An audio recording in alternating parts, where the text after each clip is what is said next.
น้ำตาไหลลินเห็นแล้วหัวใจแทบสลายในวันที่สูญเสียเจ้าไป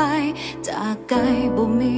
วันหวนคืนในวันคืนที่พายุคืนแห้งโหมกระหน่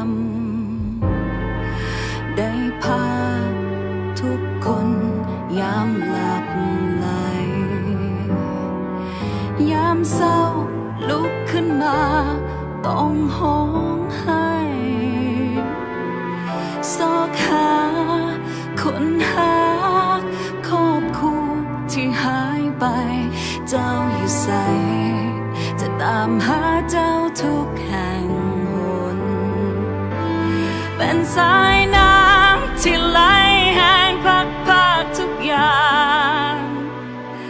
ดังเพชรสฆาที่ทำลายสิ้นทุกสิ่ง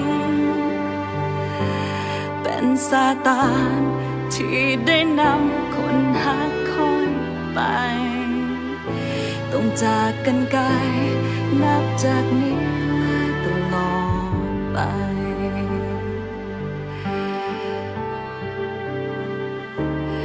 ในวันนี้เหลือเพียงแต่ความทรงจำและบ่มีวันที่จะหวนคืนมาได้อีกก็มีเพียงกำลังใจที่ยังเหลือและความหักที่คอยส่งให้จากน้ำใจของเพื่อนมนุษย์ด้วยกันเป็นสายน้ำที่ไหลแห้งพักทุกอย่างดังเพชรสฆาที่ทำลายสิ้นทุกสิ่งเป็นซาตานที่ได้นำคนหักคอยไปต้องจากกันไกลนับจากนี้และตลอดไป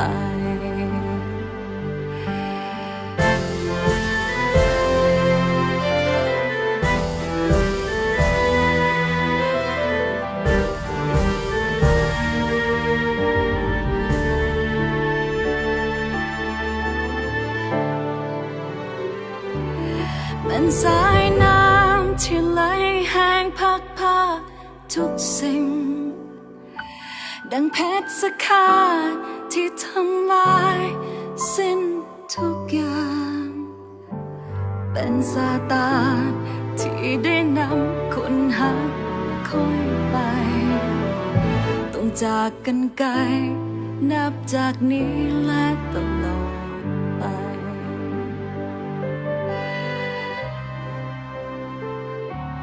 ในวันนี้เหลือเพียงแต่ความทรงจำและบ่มีวันที่จะหวนคืนมาได้อีกก็มีเพียงกำลังใจที่ยังเหลือและความหักที่คอยส่งให้จากน้ำใจของเพื่อนมนุษย์ด้วยกันและบ่มีวันจะห่างเจ้าไกลจากนี้และตลอด